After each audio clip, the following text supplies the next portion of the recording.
और चलते हैं इष्ट प्रसंग के लिए। मैं श्रद्धेय डॉक्टर सुनील कुमार राय दादा SPR हैं कानपुर यूपी से। जय गुरु माँ, जय गुरु। जय गुरु दादा। 40 मिनट का समय है दादा। आप इष्ट प्रसंग अनुभूति DP वर्क्स पर चर्चा कीजिए दादा। जी माँ। जय गुरु। जय।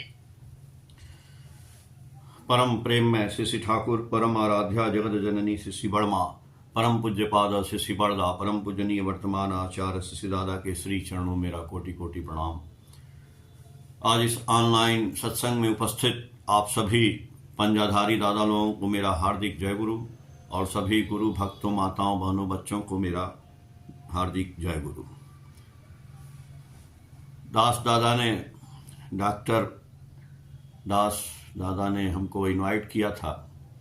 दादा बहुत प्रेमी व्यक्ति हैं और हमेशा जब भी बात करते हैं वो हंसते रहते हैं, और यही होना चाहिए।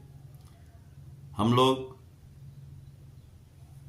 आदमी जब बात करता है, बोलता है, व्यवहार करता है, फोन पे ही बात हो रही है, लेकिन जैसे अभी माँ संचालन कर रही हैं, एक माँ अभी भजन गा रही थी, तो हम लोग उनको देख भी नहीं रहे हैं, या वीडियो के माध्यम से देख भी सकते हैं, लेकिन जब आदमी की आवाज़ आती है कान में, तो उस आवाज़ से ही हमारा ब्रेन पकड़ता है कि आदमी का स्वभाव कैसा है, आदमी का भाव कैसा है। साउंड से, देखिए, आवाज़ से हम पकड़ लेते हैं। एक आदमी अंधा होता है तो उसको कुछ दिखाई नहीं देता है, लेकिन वो आवाज़ से पहचान जाता है कि कौन आदमी आ रहा है। हम लोग भी, हमारे अंदर भी वही कला है, आपके अंदर भी वो कला है, सबके अंदर वो कला है। आप अपने घर में देखिए, आप बैठे रहिए, आप मत देखिए, लेकिन एक आदमी आएगा, चप्पल जूता पहन के ही आएगा, या जैसे भी, तो उसके चलने से आप समझ जाएंगे कि कौन आ रहा है।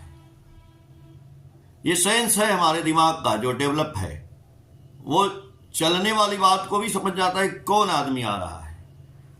कोई खांस देगा तो वो भी समझ जाएगा कौन, किसने खांस दिया, ये भी बात समझ में आ जाएगी।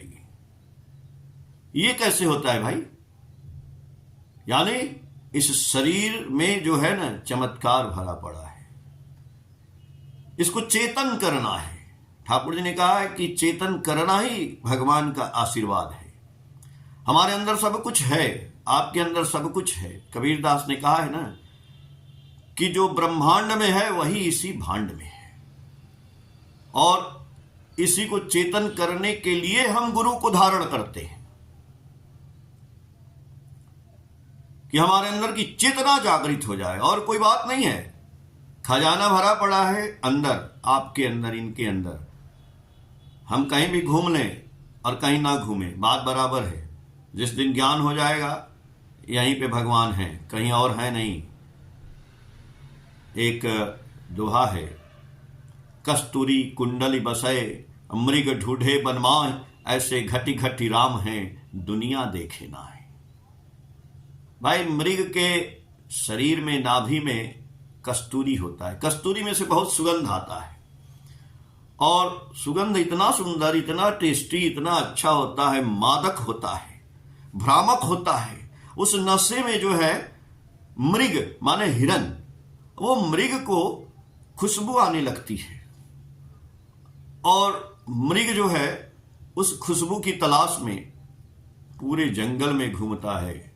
यहाँ है, यहाँ है, यहाँ है, पूरा जंगल घूमता है, लेकिन मृग को पता ही नहीं है कि ये कस्तूरी की खुशबू उसके सेल्फ के अंदर से आ रही है।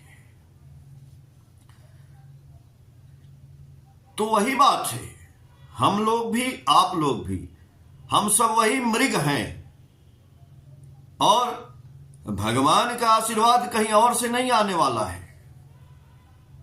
उस सब भगवान का आशीर्वाद हमारे अंदर ही भरा पड़ा है। हम घूमते हैं मंदिर में, मस्जिद में, गिरजाघर में, गुरुद्वारे में, तीर्थ में, न जाने कहां कहां भ्रमण करते हैं। उसी कस्तूरी रूपी खुशबू, उसी भगवान के दिए हुए आशीर्वाद की तलाश में न जाने कहां कहां चक्कर लगा आए, लेकिन मिला नहीं। क्यों? इसलिए कि जिसके जीवन में गुरु नहीं उसका जीवन शुरू नहीं।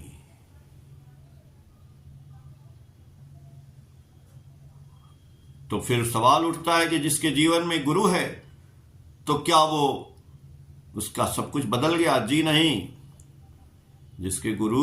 जिसके जीवन में गुरु नहीं है उसका जीवन तो संग्राम है, लेकिन जिसके जीवन में गुरु है उसके जीवन में आनंद है।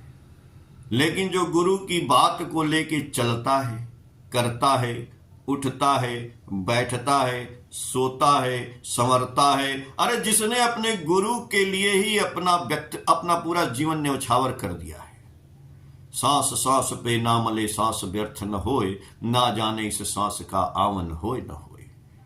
जिसने अपने गुरु को घोल के पी लिया है इस शरीर में, उसका जीवन उत्सव है, हर क्षण उत्सव है, हर क्षण उमंग है। उत्सव में जाने की कहीं जरूरत नहीं है। हमारा शरीर उत्सव से भरा पड़ा है, हमारा शरीर आनंद से भरा पड़ा है, लेकिन उस आनंद की परिकल्पना कैसे होगी, उस आनंद का एहसास कैसे होगा? बोले ना कि ठाकुर जी देखिए, इतना चेतन था ठाकुर जी का शरीर, उनका ब्रेन, उनका मस्तिष्क। हमने साउंड की बात की कि आप बोल रहे हैं, लेकिन आपका चेहरा नहीं, आपका व्यक्तित्व तो मेरे दिमाग में आ रहा है कि मां इतना बढ़िया संचालन कर रही हैं, तो मां का व्यक्तित्व तो कैसा होगा? देखा नहीं, अंधा व्यक्ति देखता नहीं है। मैंने साउंड की बात की। आदमी चलता है, कुत्ता को बहुत पहचान होती है, कुत्ता बैठा रहता है। भगवान ने बहुत जीव बनाए, ऐसे ऐसे जीव जिनके अंदर इतना ज्ञान भरा पड़ा है। हम लोग जिसको मार्ग भगा देते हैं, अगर हम उस पर रिसर्च करें, कुत्ता के अंदर इतना सेंस डेवलप है कि वो मोहल्ले के एक एक व्यक्ति को पहचानता है, सूंघे रहता है, ये हमारे मोहल्ले का है। बाहर स्ट्रीट डॉग की बात कर रहे हैं, घर के डॉग की तो बात ही छोड़ दीजिए। ये सेंस हमको डेवलप करना है। जैसे ठाकुर जी जहां रहते थे, आसपास बहुत जंगल वंगल भी था। एक दिन ठाकुर जी उधर से जा रहे थे। देखिए, मैं सेंस डेवलप की बात कर रहा हूं। हमारे गुरु जी हैं और कैसे उनका सेंस डेवलप था। गुरु जी जा रहे थे तो उनका पैर जो है, किसी आदमी ने लैट्रिन कर दिया था और पैर ठाकुर जी का उसके लैट्रिन पे पड़ गया। तुरंत ठाकुर जी के दिमाग में आया कि ये कौन आदमी ने लैट्रिन किया है। बाद में जब ठाकुर जी के जो सेवक थे, एक को बुला करके बोले कि फलाने जगह पे इस आदमी ने लैट्रिन किया था, जाओ उसे पूछो।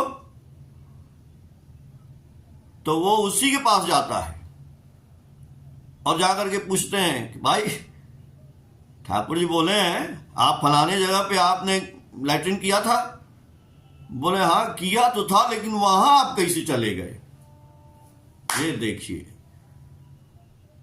इतना सेंस डेवलप था।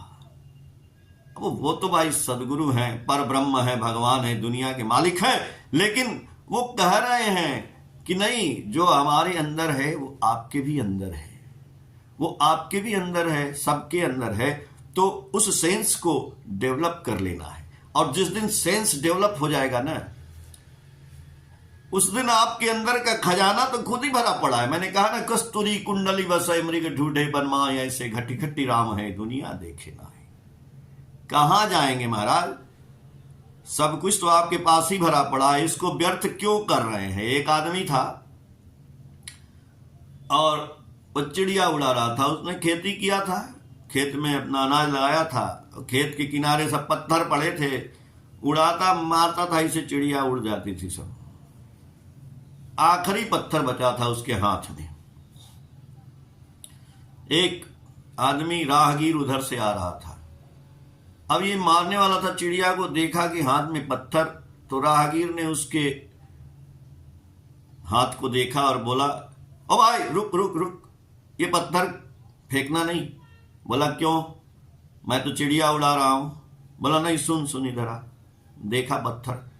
बोला भाई ये पत्थर हमको दे दे तू यार। तो बोला यही आखिरी पत्थर बचा है, अब मांग रहे हो तो ले लो, क्या है इस पत्थर में? मैंने तो कितने पत्थर फेंक दिए, सारे फेंक दिए, चिड़िया उड़ा दिए। बोला अरे तुमको पता नहीं है, मैं जौहरी हूं और ये पत्थर नहीं है, ये हीरा है, हीरा। तो बोला अरे मैंने तो सारे हीरा फेंक दिए। बोला फेंक दिए ना। बाबूजी इस कहानी का मतलब ये है कि ये शरीर के अंदर वो हीरा है।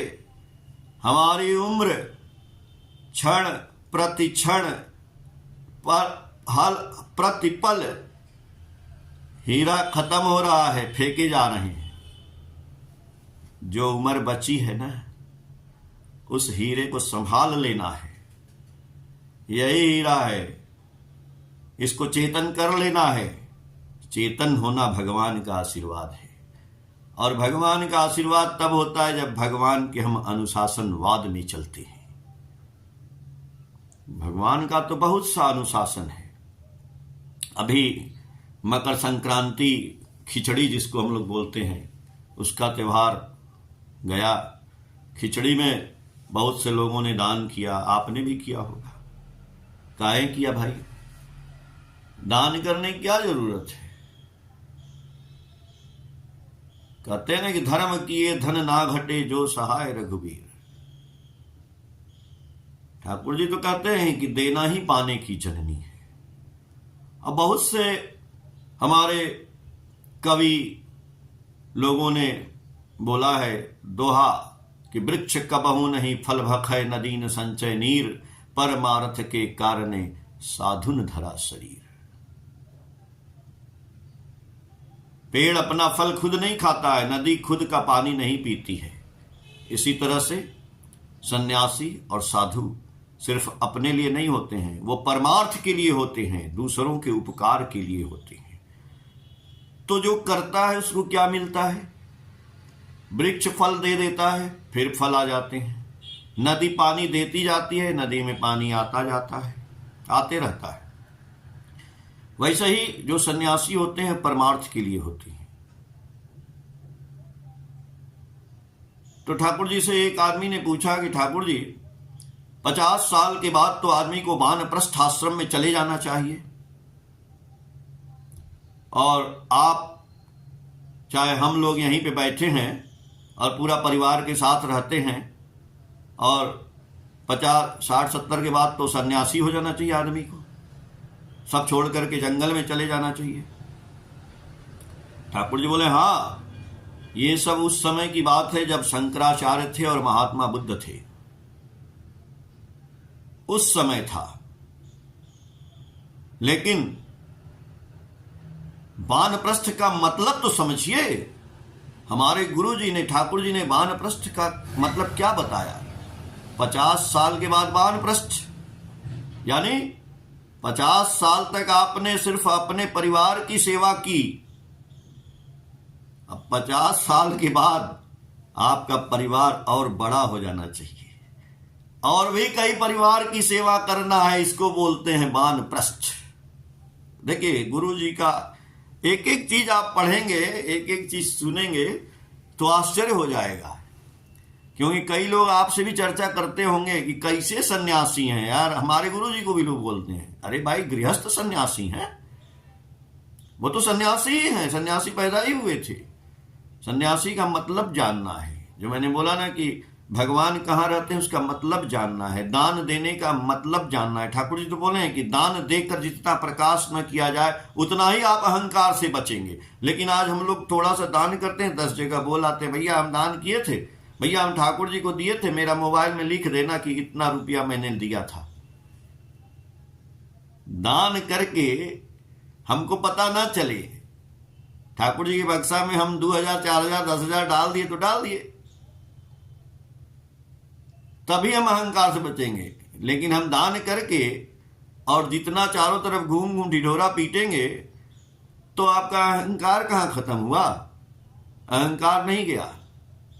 जितने भी ऋषि मुनि पहले के हुए, हमारे ठाकुर जी आपके गुरु जी सदगुरु हैं, पुरुषोत्तम हैं। जब हम उनको गुरु किए तो उनकी एक एक बात को तो मान के चलना पड़ेगा ना।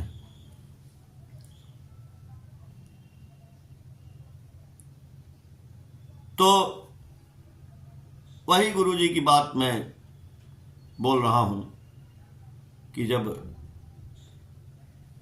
खिचड़ी का दान देते हैं, कोई भी दान करिए, मंगल आपका होना है। तो मंगल कैसे होता है? दूसरे को जो आप देंगे, मैंने वृक्ष की बात बोली, नदी की बात बोली, तो नदी को नदी ने दिया तो नदी में पानी आया, वृक्ष ने फल दिया तो उसके पास फल आया।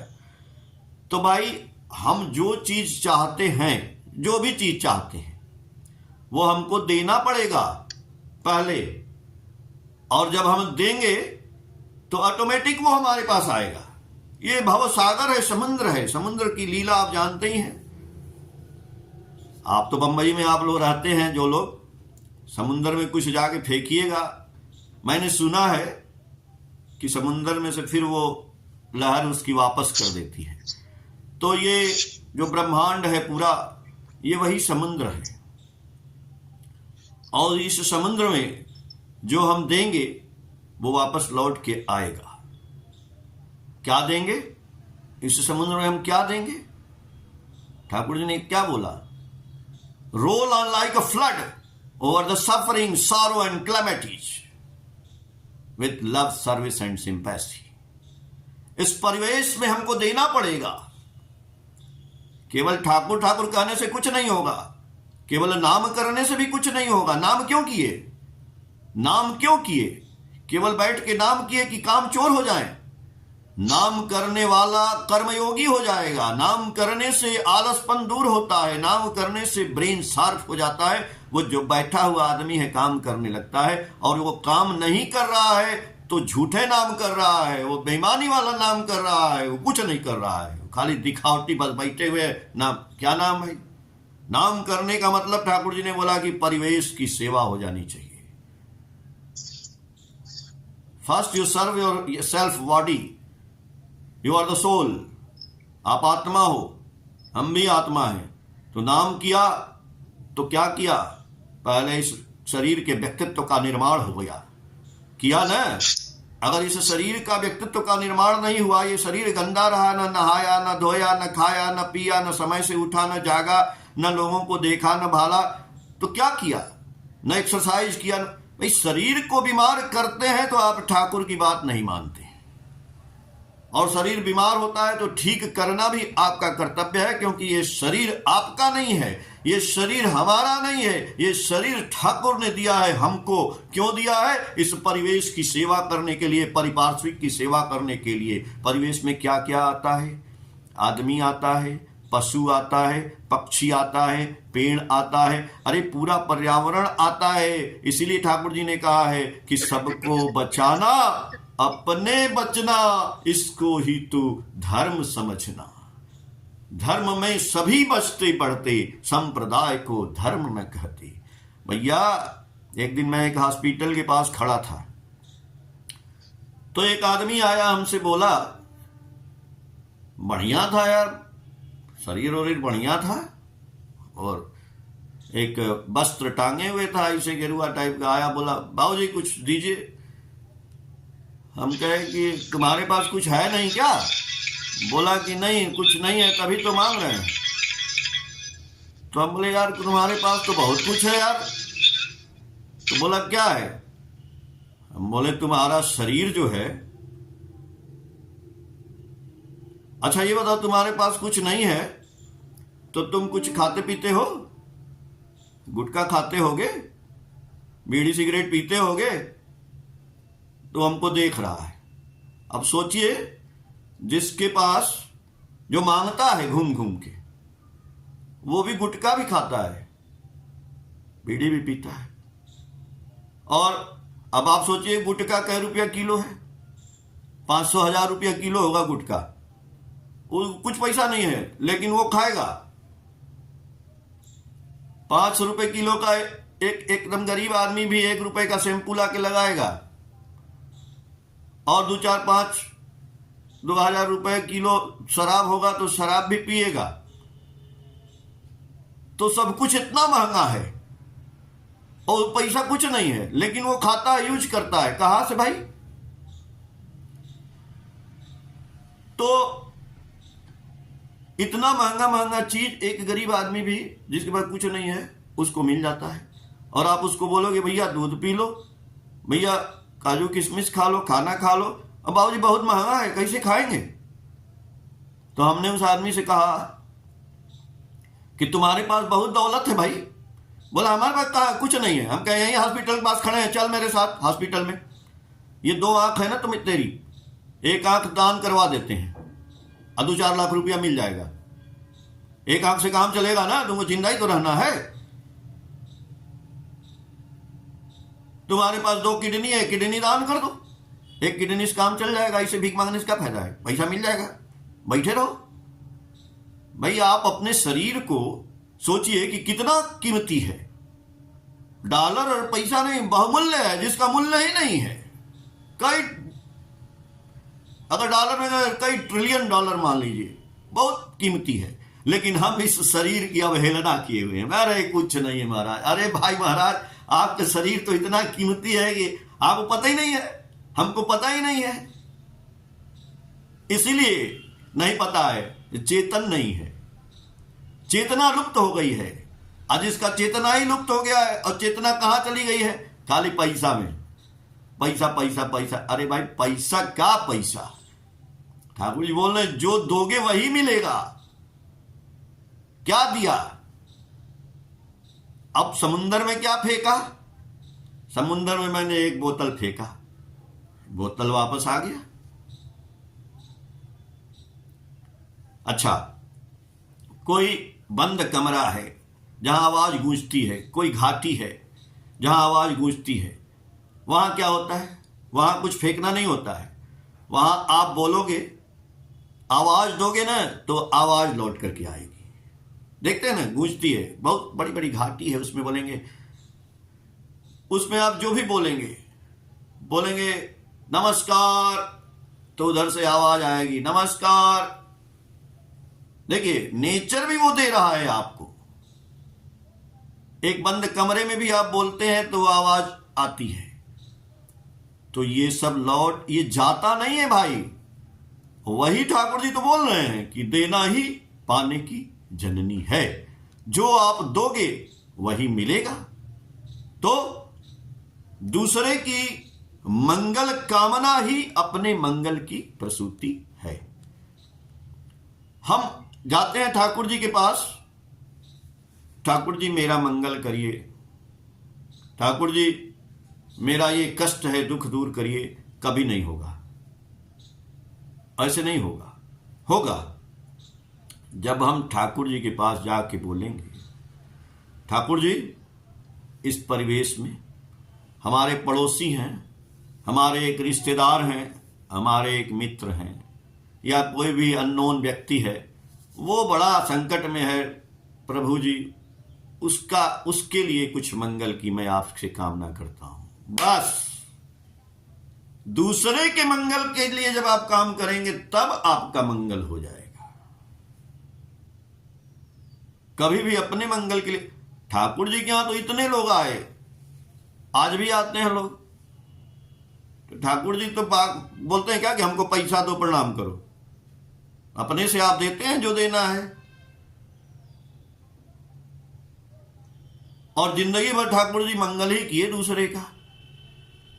एक बार लेकिन हां, आदमी देने जाता है ना, तो देता भी है वही कि दे करके जितना प्रकाश न किया जाए, तभी अहंकार से बचेंगे।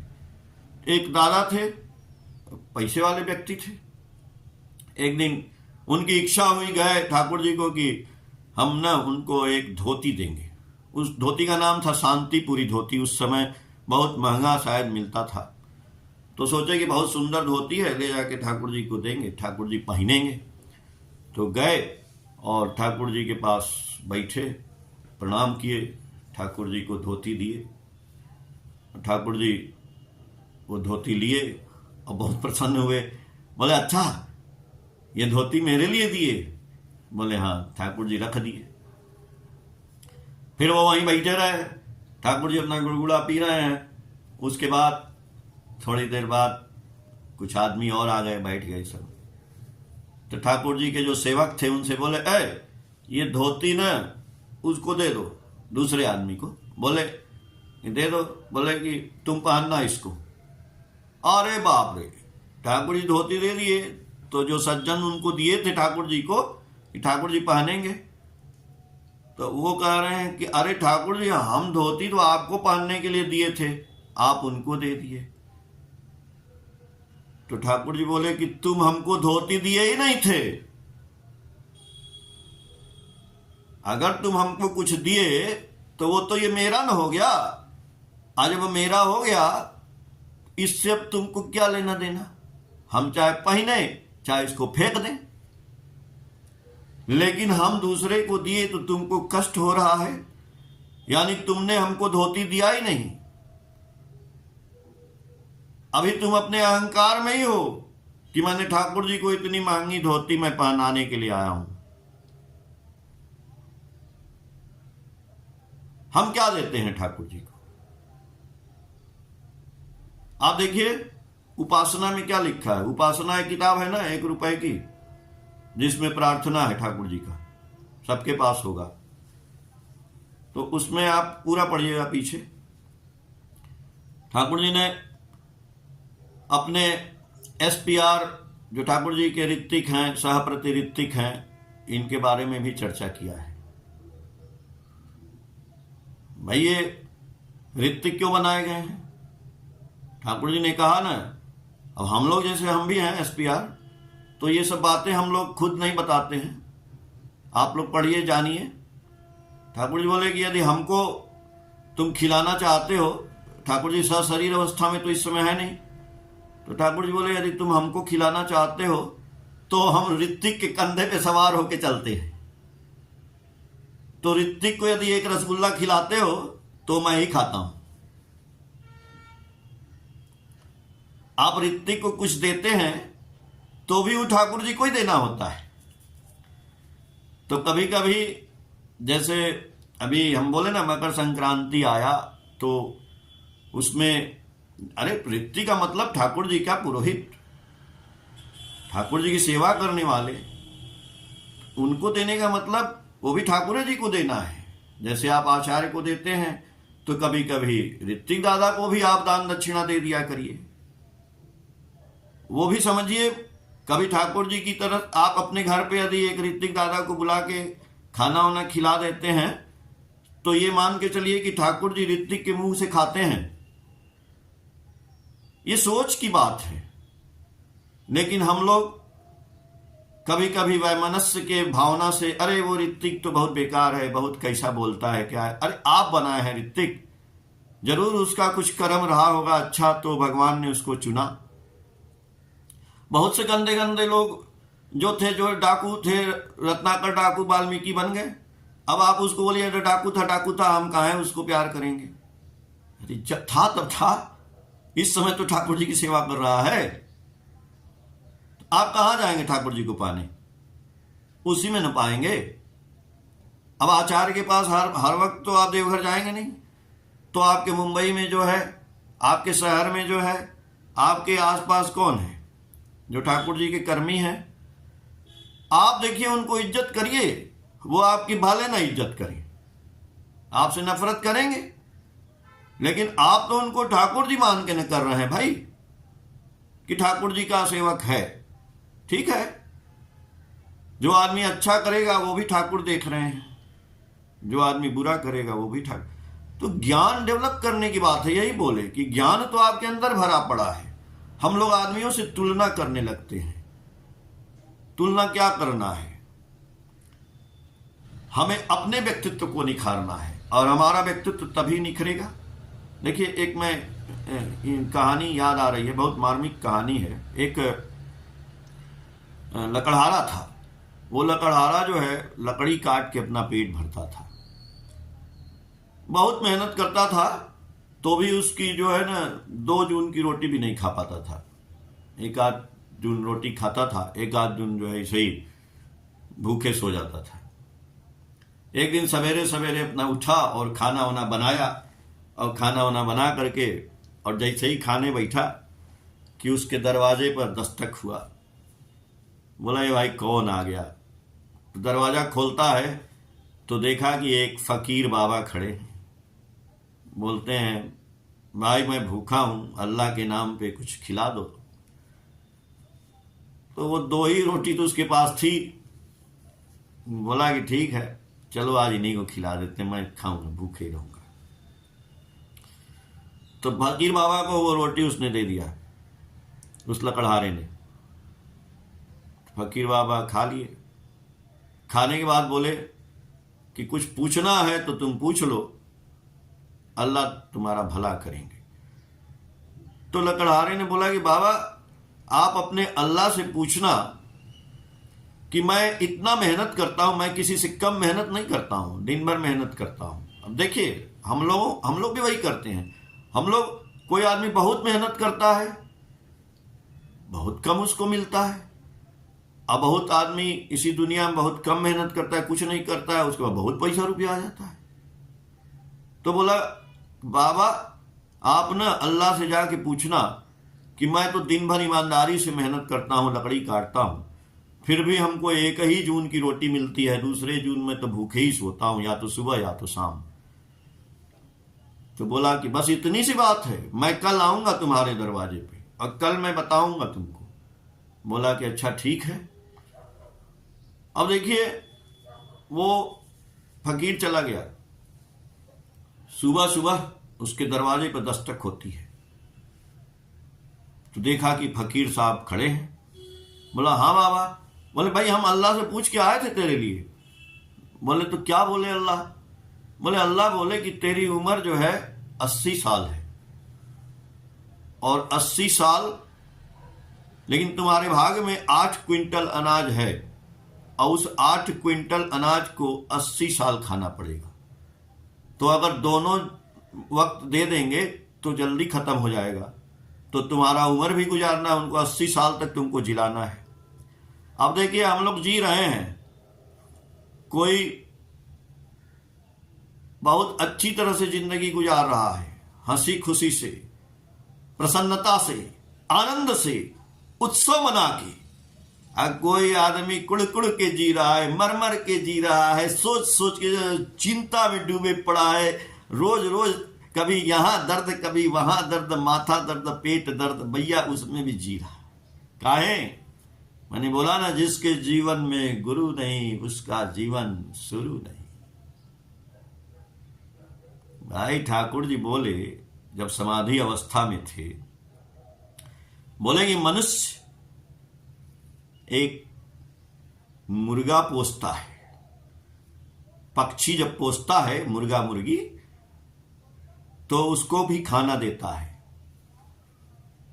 अगर खाना ना दे, बंगला में है कि मानुष एकटा पाखी पोसे ताकि खेते दीते हवे, और उसको यदि खाना ना दे तो वो मुर्गा को खांचा में बंद कर देंगे, तो मुर्गा क्या खाएगा? भूख लगेगा ना, तो उस खांचे को ऐसे ऐसे मारेगा तो वो खांचा टूट जाएगा और मुर्गा भाग जाएगा। तो ठाकुर जी बोलते हैं ये पाखी की, ये पक्षी कहाँ है, कौन है? ठाकुर जी बोले ये पक्षी तुम्हारे भीतर बैठा है, वो पक्षी भीतर है और ये खांचा हमारा शरीर। तो बोले ये शरीर को खाना खिलाता है खाली, तो शरीर मोटा हुआ, तगड़ा हुआ, बड़ा हुआ, चोर हुआ, बेईमान हुआ, अच्छा हुआ, बुरा हुआ। शरीर को खाना खिलाया तो शरीर बढ़ा। अरे जो मुर्गी थी, मुर्गा, उसके अंदर, शरीर के अंदर मुर्गा था, उसको खाना नहीं खिलाया, उसको खाना नहीं दोगे ना भाई, तो कभी यहां दर्द होगा, कभी यहां दर्द होगा, कभी यहां दर्द होगा, कभी पीठ दर्द होगा, कभी पैर दर्द होगा, कभी चारों तरफ पूरा शरीर में दर्द होगा, और ये खांचा टूट जाएगा, मुर्गा भाग जाएगा। तो मुर्गा कौन, पक्षी कौन?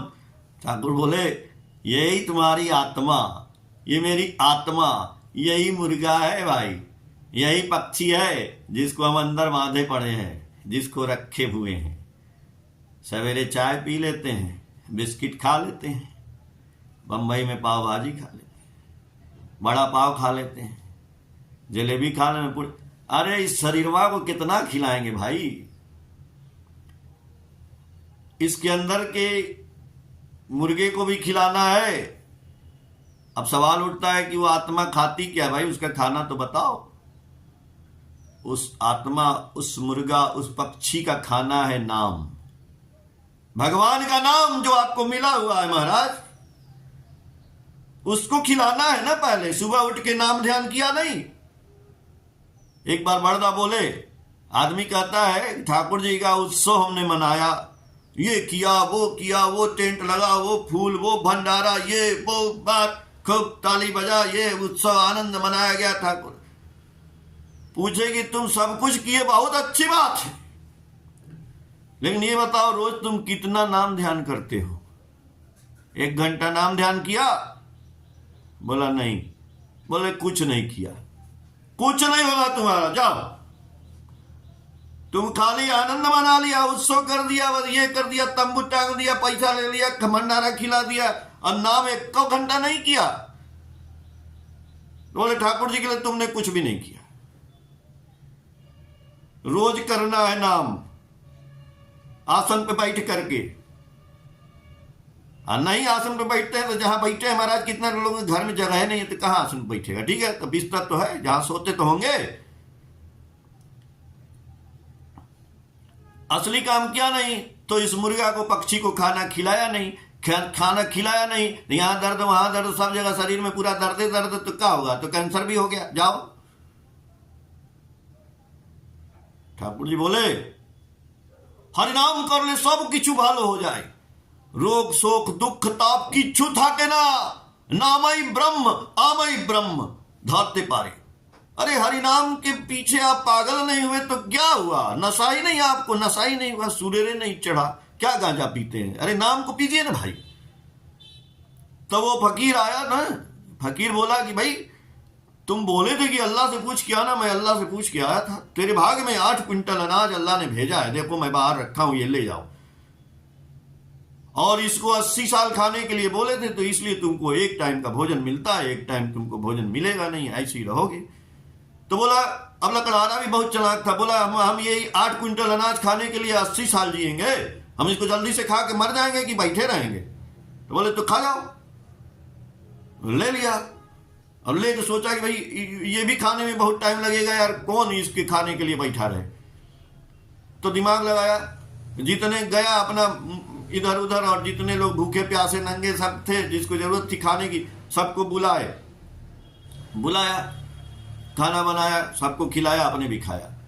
बस ऐसे ही रोज रोज करने लगा कि जल्दी से ही खत्म हो 8 क्विंटल अनाज और हम मर जाएं। अब भाई 1 आध महीना में अपना सब खिला उला के, आखिरी में जो बचा वो खा करके और रात को सो गया। रात को सो गया कि अब तो हम खा लिया, अब खाना खत्म है, अब सवेरे तो हम जिएंगे नहीं, तो मर गए, काम खत्म है, कौन ही लकड़ी काटे और जिए? ससुर हटाओ इस शरीर को। अब जब आदमी के जीवन में आनंद नहीं है, जब किसी की सेवा हुआ करेगा नहीं तो मर ही जाओ, क्या फायदा है जीने से? आलसी के आदमी क्या फायदा है? मरो। तो सोचा कि जाओ मर जाते हैं, भैया सो गया। लेकिन सवेरे जब सुबह हुआ तो फिर देखा, अरे उठा तो कहा, अरे फकीर झूठे बोल रहा था कि मर जाओगे, तो ये तो जिंदे हैं, ये फकीर भी हमको ठग लिया। और जैसे ये बात सोचता है, दस्तक होती है दरवाजे पे, खोला, फकीर बाबा खड़े हैं। बोले अरे बाबा आप तो बोले थे आप झूठे हैं क्या कि हम मर जाएंगे, हम तो खाना खा लिए, मरे ही नहीं। बोले तुम समझे नहीं यार, अल्लाह तेरे ऊपर प्रसन्न हो गए। बोले क्यों? बोले तेरे भाग बदल दिए ना। बोले अच्छा क्या किए? क्या? अरे तुमको दिए थे खाने को, तो तुमने सब अपने भूखे आदमियों को खिला दिया, और जब खिला दिया तो अल्लाह प्रसन्न हो के फिर 8 क्विंटल अनाज भेज दिए हैं तुम्हारे लिए, देखो बाहर रखे हैं, ले जाओ। बोला अच्छा ये बात है, तो बाबा हम खिलाते रहेंगे सबको तो हमारे पास अल्लाह भेजते रहेंगे? बोले हाँ यही तो बात है, और यही तो ठाकुर कह रहे हैं कि दूसरे की मंगल कामना ही अपने मंगल की प्रसूति है। जब आप अच्छा बोलेंगे तो आप अच्छा सुनेंगे, जब आप दूसरे के बारे में सुंदर सुंदर बात बोलेंगे तो सुंदर सुंदर बात सुनेंगे। जब दूसरे की सेवा करेंगे तो आपकी सेवा होगी। दूसरे को धन देंगे तो धन मिलेगा, दूसरे को ज्ञान देंगे तो ज्ञान मिलेगा, दूसरे को गाली देंगे तो गाली मिलेगा, निंदा देंगे तो निंदा मिलेगा। इसलिए ठाकुर जी बोले, the sound of your call must reach me because I am sound, I am the sound of wave. ये बातें खत्म नहीं होती हैं, ये आवाज खत्म नहीं होता है, ये सोच खत्म नहीं होता है। आप चिंतन भी कर लोगे किसी के बारे में तो वो चिंता जो है आपके शरीर को नाश कर देगी। इसलिए चिंता भी करना है तो उसकी अच्छे के लिए चिंता करना है। ठाकुर उसका मंगल करें, ठाकुर सबका मंगल करें, ठाकुर आप लोगों का भी मंगल करें। जय गुरुदेव।